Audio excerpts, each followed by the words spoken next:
Bismillahirrahmanirrahim. Assalamualaikum warahmatullahi wabarakatuh. Perkenalkan, nama saya Mahira atau Yahwinzi, kelas 5 dari SD Negeri Bungur.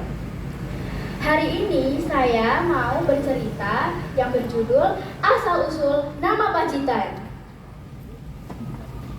Konco-konco dadi wong Pacitan yo harus ngerti sejarah kutane. Nek wis weruh, banjur wajib jaga lan nglesareke bab sing apik. So awake bakal gede lan neruske dadi pemimpin ing tlatah Pacitan.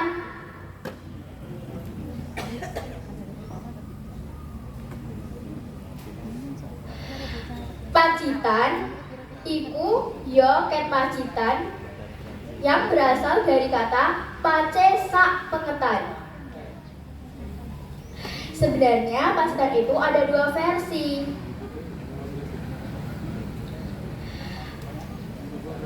Versi yang lain itu mengatakan bahwa Pacitan yaitu yang berarti sama saja dengan makanan kecil, camilan, snack yang tidak mengenyangkan.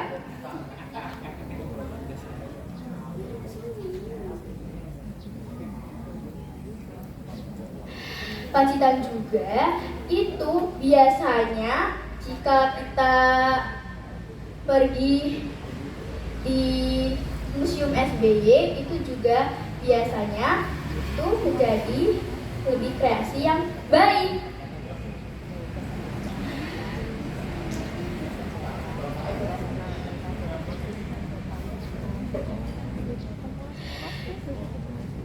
Dan jadi itu sebelumnya Setro Ketipo itu juga memiliki nama khas yang berjudul Pacitan dan dari legen buah kelapa. Dan terjadilah yang namanya Kabupaten Pacitan.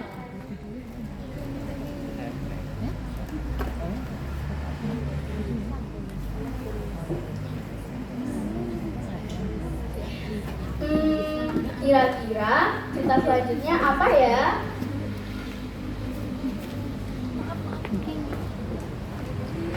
Muga-muga jadi pangeling-eling awak dhewe kabeh. Awak dhewe iki karek sekolah sing bener lan sinau sing bener gen dadi pemimpin ing tlatah Pacitan yo sing apik, adil, muga tansah diparingi kesehatan oleh Allah Subhanahu wa taala.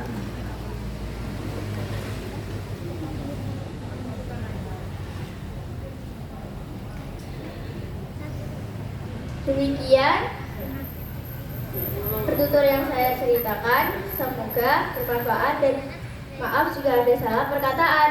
Wassalamualaikum warahmatullahi wabarakatuh. Buah pace, buah yang terkenal akan baunya menyengat, tapi dapat menyelamatkan sebuah kerajaan. Assalamualaikum warahmatullahi wabarakatuh. Yang saya hormati Bapak Ibu Dewan Juri, teman-teman serta hadirin yang saya muliakan. Perkenalkan, nama saya Naysila Marfa Luciana Mawaddah. Saya kelas 5 dari Sekolah Dasar Islam Insan Cendekia Pacitan. Melihat semut dari teratur, melihatnya sambil berangan. Siapa yang ingin mendengar Naysila bertutur? Ayo, angkat tangan. Wah, terima kasih ya. Baiklah, Naysila mulai bertutur ya. Judul cerita yang akan Naysila sampaikan ialah Asal-usul Nama Pacitan. Dari buku yang saya baca di Perpustaka dengan judul Cerita Rakyat dari Pacitan, karya Edi Santoso dan Tosi. Pada suatu masa yang menjadi Pakubuwono. Sunan tersebut memiliki adik bernama Pangeran Mangkubumi. Pangeran Mangkubumi sangat berjasa pada Mataram. Namun, ia tak diberi jabatan apapun oleh sang kakak. Karena hal itu, Pangeran Mangkubumi jadi sangat kecewa. Kekecewaannya bertambah ketika Mataram ingin menjalin hubungan dengan Belanda. Pangeran Mangkubumi sangat membenci Belanda karena Belanda ingin mengeruk seluruh keuntungan dari Mataram. Pangeran Mangkubumi bertekad untuk mengusir Belanda. Ia dan para pengikutnya meninggalkan Mataram dan melakukan perang gerilya melawan Belanda. Astaga! Belanda minta bantuan pada Mataram untuk menyerang kita. Teman-teman semuanya, untuk saat ini kita mundur dulu dan pergi menuju arah timur. Pangeran Mangkubumi dan pengikutnya menyusuri pantai selatan, memasuki hutan belantara, menuruni jurang, menaiki tebing dan pegunungan, hingga mereka sampai di Bukit Gunung Bukit yang tandus. Untuk saat ini kita bersiap diri dulu saja. Semoga kekuatan kita dapat kembali semula dan kita dapat kembali melawan Belanda. Pengikut Pangeran Mangkubumi sisa 12 orang. Salah satunya Setro Ketipo. Setro Ketipo bertugas merawat kuda dengan milik pangeran. Tapi jangan salah ya, walaupun ia sebatas perawat kuda, ia melaksanakan tugasnya dengan baik. Setro Ketipo melihat pangeran dan seluruh teman-temannya tampak sangat kelelahan. Ia pun minta izin kepada pangeran untuk mencari satu yang bisa menghilangkan lapar dan haus. Mohon izin pangeran, hamba ingin mencarikan sesuatu yang bisa menghilangkan lapar dan haus pangeran dan teman-teman. Apakah kau tidak kelelahan, Setro Ketipo? Tentu saja hamba lelah, tapi hamba masih memiliki sedikit kekuatan untuk menolong pangeran dan teman-teman. Setro Ketipo, aku sangatlah berterima kasih jika kamu ingin melakukan itu. Aku berjanji akan memberikan kedudukan jika aku berhasil untuk Mataram. Terima kasih banyak pangeran. Langkah Setro Ketipo penuh dengan semangat mendengar janji dari Pangeran Mangkubumi.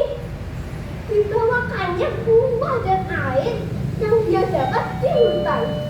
Tapi aku sangatlah lapar dan haus. Tapi jika aku makan makanan ini, pasti akan bukan tangan teman-teman. Di sini buah katanya sangat banyak. Baiklah, aku makan ini saja.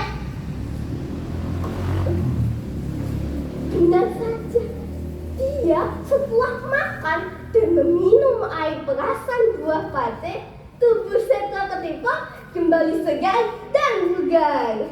Ia pun kembali dengan penuh semangat kepada Pangeran Mangkubumi.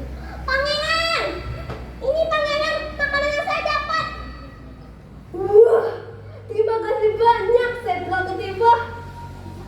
Hari demi hari, akan tetapi kekuatan pangeran dan seluruh pengikutnya belum pulih sepenuhnya. Berbeda dengan Setro Ketipo, ia malah tambah semakin kuat saja.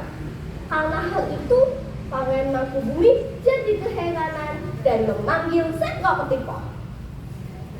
Setro Ketipo, kembalilah. Ada apa pangeran? Apakah hamba melakukan kesalahan? Tidak usah khawatir. Di sini malah aku ingin berterima kasih bertanya, mengapa kau semakin hari malah semakin kuat saja? Sementara aku dan teman-temanmu belum sepulih dirimu.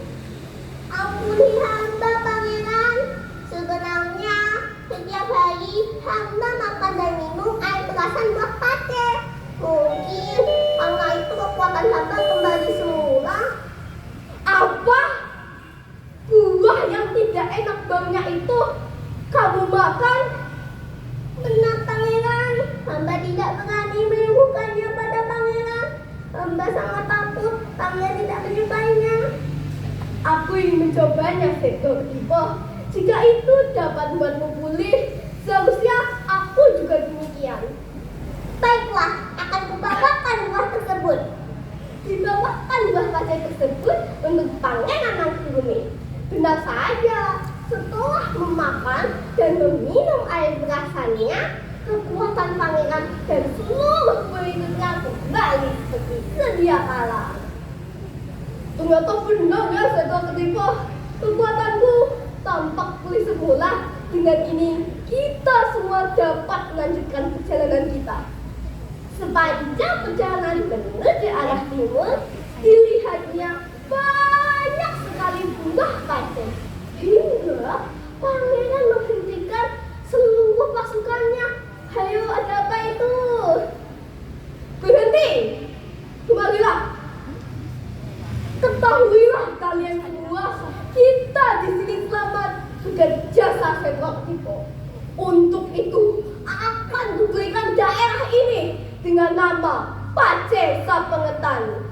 Hingga kita kenal daerah tersebut dengan nama Pacitan. Nah, demikian cerita asal-usul nama Pacitan. Pesan yang kita bisa ambil ialah kita harus lebih mementingkan kepentingan bersama melebihi kepentingan pribadi. Mari teman-teman, kita lestarikan budaya Indonesia. Salah satunya cerita rakyat. Hobi saya adalah menari.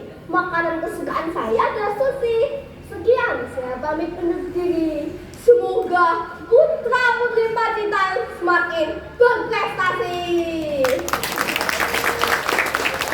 Salam lestari, salam literasi. Wassalamualaikum warahmatullahi wabarakatuh. Dadah! Untuk nomor peserta 20.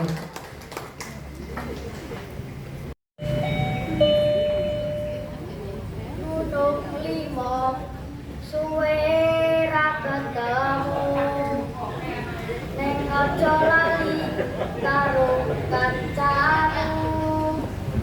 Telung windu lawase rasane kaya wingi nalika aku teko nyambangi. Diwakili teman-teman sekalian, assalamualaikum warahmatullahi wabarakatuh. Perkenalkan, nama saya Saiful Agama Tigara dari SDN 20 Asri. Saya akan menuturkan cerita yang berjudul Tunggul Wulung Pembawa Siar di Desa Mantret. Cerita ini saya ambil dari buku kumpulan cerita dari kota 1001 Goa yang ditulis oleh Sri Pamungkas. Nah, gini ceritanya. Dahulu kala, 500 tahun yang lalu, pada abad ke-16, datanglah seorang prajurit yang dijuluki Tunggul Wulung.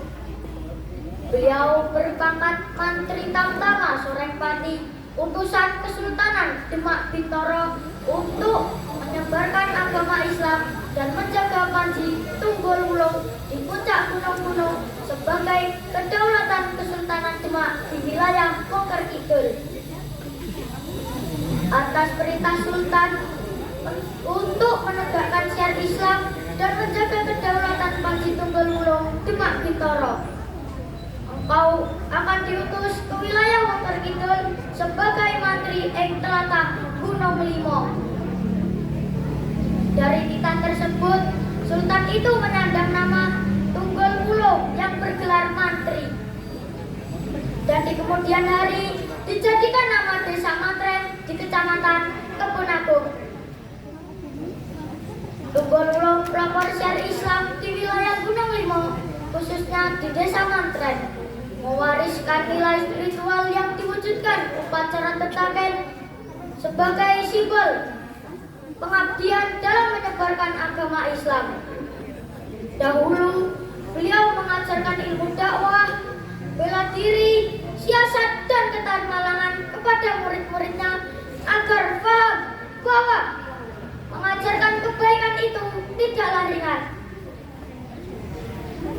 Tunggul-Wulung berkata, "Wahai murid-muridku, atas ujian purna ras 8 berguru kalian kepadaku, maka tunjukkanlah kepadaku apa yang kalian peroleh."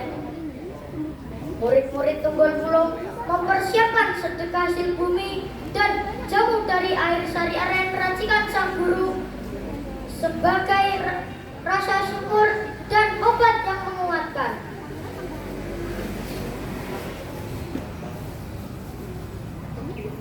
Salah satu siswa berkata, "Wahai guru, terimalah hasil sedekah bumi dari kami atas lapor sebagai bukti kesetiaan kami dalam berguru." Kemudian murid-murid Tunggul-Wulung membentuk iringan barisan paling depan membawa panji Tunggul-Wulung, pusaka tombak, keris, dan kotak Antakusumo.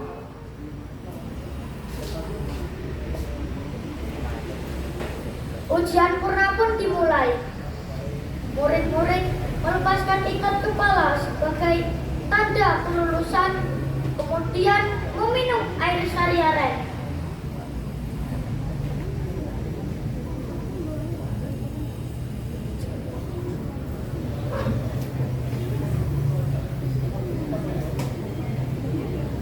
Secara bergilir, murid-murid dites mental dan ilmu penguasaan bela diri. Tunggul-Wulung berkata, "Murid-muridku, prosesi ini bermakna bahwa mengajarkan kebaikan itu tidaklah ringan dan harus menghadapi ujian yang berat. Pada akhirnya kebaikan mampu mengalahkan keburukan. Ini upacara tetaken diperingati turun-temurun dan dilaksanakan setiap tahun di desa Mantren. Dari kisah tersebut, diharapkan agar kelak menjadi inspirasi dan pembangkit semangat generasi muda di Kabupaten Pacitan untuk pantang menyerah dalam menyebarkan kebaikan." Sekian dari saya. Wassalamualaikum warahmatullahi wabarakatuh. Salam literasi. Ceritane si ketek obleng, ketek putih saka Mataraman, asale Nawangan Pacitan, ketek obleng gawe penasaran. Assalamualaikum warahmatullahi wabarakatuh. Bapak Ibu yang saya hormati, perkenalkan, nama saya Aga Rasendria Ikrajendra MC Setiawan, atau biasa dipanggil dengan Aga. Pada kesempatan hari ini, saya akan bercerita dengan judul Endang Loro Tompe dan Ketek Obleng. Cerita ini diangkat dari buku karangan Edi Santoso dan Thoyib yang diterbitkan oleh PT Grasindo Jakarta pada tahun 2004 dengan judul buku Cerita Rakyat dari Pacitan. Hai teman-teman. Kalian sudah tahu belum cerita tentang Endang Loro Tompe dan Kethek Ogleng? Kalau belum, dengarkan cerita Aga ya. Malam itu hening mencekam. Suara burung malam bersahut-sahutan. Tak menghentikan langkah Dewi Chandra Kirana untuk meninggalkan istana. Ia terus mengendap-endap dan diikuti oleh para daya. Tiba-tiba, malam-malam begini kalian pada mau kemana? Sapa beberapa perampok yang berusaha menghadang Dewi Chandra Kirana dan para daya. Pergi kalian, jangan halangi kami, gentak Dewi Chandra Kirana. Jangan marah begitu dong. Kami hanya ingin tahu namamu, ucap para perampok itu. Dewi Chandra Kirana pun terpaksa berbohong. Namaku Endang Loro Tompe. Sekarang beri kami jalan. Oh. Jangan galak begitu dong, gadis cantik, ucap para perampok itu sembari menghadang Dewi Chandra Kirana dan para daya. Tak disangka datang kera putih dari balik pohon. Kera itu tak lain adalah Kethek Ogleng.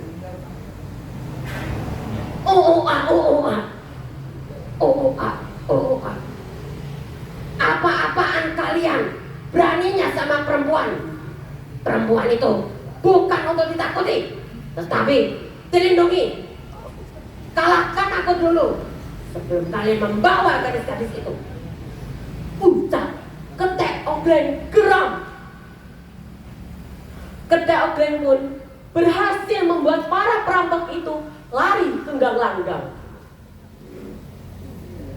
Terima kasih atas bantuannya, kera yang baik hati, ucap Dewi Chandra Kirana yang menyamar sebagai Endang Loro Tompe. Sudahlah, memang seharusnya kita itu saling tolong-menolong. Sebenarnya kalian itu mau kemana sih malam-malam begini? Tanya Kethek Ogleng. Aku ingin mencari suamiku yang telah lama pergi. Bisakah engkau membantuku? Jawab Dewi Chandra Kirana. Baiklah, ikutlah denganku. Dewi Chandra Kirana pun mengikuti langkah Kethek Ogleng. Apakah itu orang yang kau cari? Mata Dewi Chandra Kirana pun terpana kepada seorang petapa.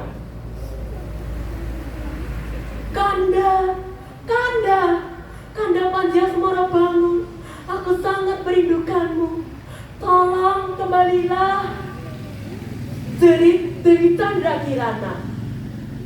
Panji Asmorobangun pun berdiri dan mendekati istrinya. Dewi, siapa dia? Dia adalah Kethek Ogleng. Ia telah menyelamatkanku tadi. Terima kasih engkau telah menyelamatkan Dewiku. Semoga Tuhan membalas semua kebaikanmu, ucap Panji Asmorobangun seraya menunduk. Kethek Ogleng pun terdiam sesaat. Dan tiba-tiba ia berubah menjadi Batara Narada. Aku senang akhirnya kalian berdua bisa bertemu kembali.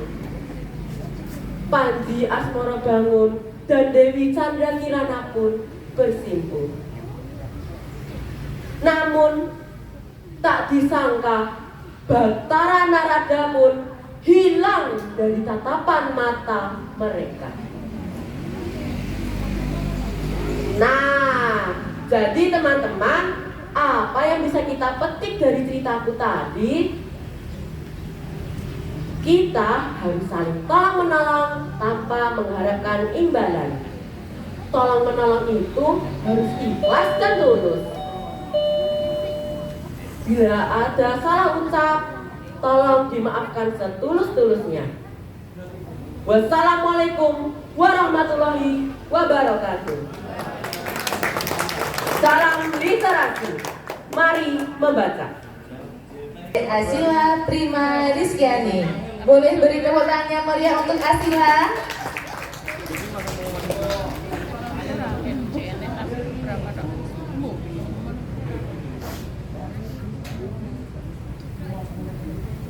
Assalamualaikum warahmatullahi wabarakatuh.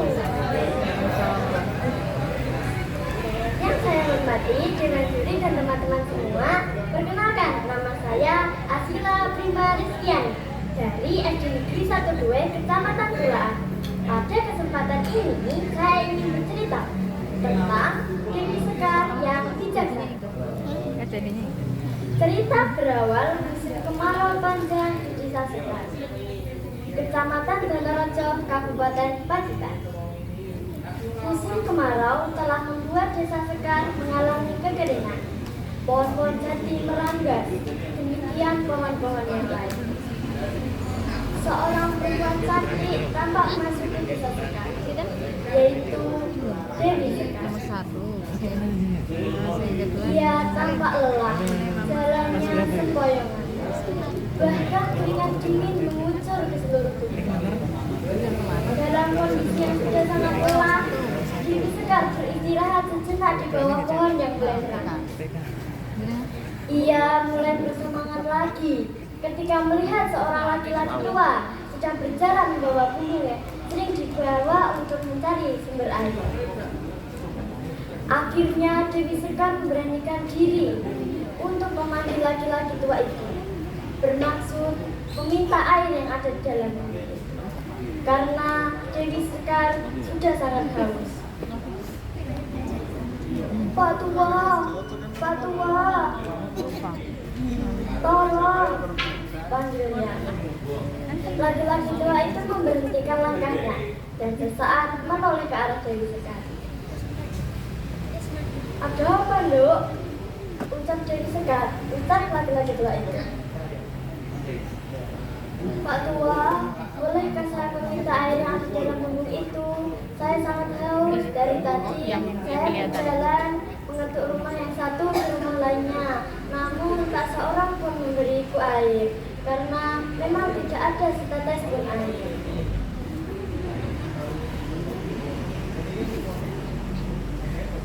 Waduh, maaf, Ibu, maaf. Ini bumbu kosong, lihatlah. Ucap laki-laki tua itu sembari menjungkit balikan bumbu yang dibawa. Saya baru saja akan pergi ke sumber air, sambung laki-laki tua itu. Maaf Pak Tua, saya tidak tahu kalau bumbu yang Pak bawa adalah bumbu kosong. Tetapi, bolehkah saya ikut ke sumber air? Saya sangat haus. Silakan saja, mari. Dalam perjalanan menuju ke sumber air, laki-laki tua itu bertanya, anak ini siapa? Ucap laki-laki tua itu,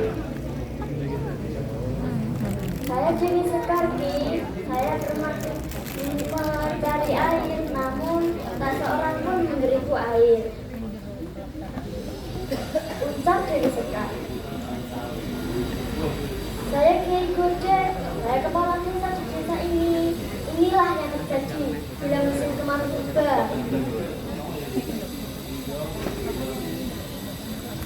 Mereka pun sampai di sini, sampai di sumber air. Kita sudah sampai, Nak. Ini Inilah yang terjadi ketika musim penghujan. Airnya menggung banyak. Tetapi inilah yang terjadi ketika musim kemarau datang. Dewi Sekar pun terkejut ketika melihat sumber air yang menjadi daratan dan mengalir. Tidak lama kemudian, Dewi Sekar dikejutkan oleh kehadiran Diego.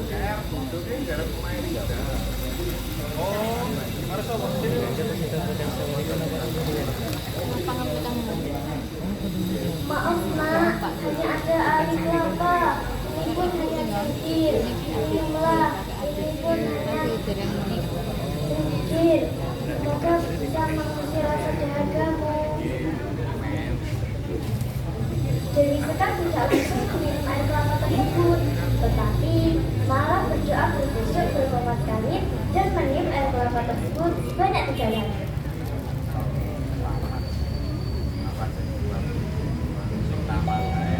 Lalu Dewi Sekar menuang air kelapa tersebut ke dalam air yang mulai mengusut. Biur. Keajaiban pun terjadi. Air demi sedikit muncul dari berbagai sudut. Air yang jernih dan bening pasti akan berguna bagi masyarakat desa Sekar dan masyarakat lainnya. Yai Gojek, bila suatu saat desa Sekar mengalami kekeringan, lakukanlah apa yang seperti saya lakukan. Terima kasih Dewi Sekar, saya tidak bisa membalas apapun. Sekali lagi terima kasih, saya akan terus ingat-ingat pesan Dewi. Sama-sama Kiai, semua atas kebesaran Allah, maka mintalah semua pada Allah. Sejak saat itulah masyarakat desa Sekar tidak pernah mengalami kekeringan lagi. Masyarakat desa Sekar bersukacita dengan air yang melimpah. Masyarakat desa Sekar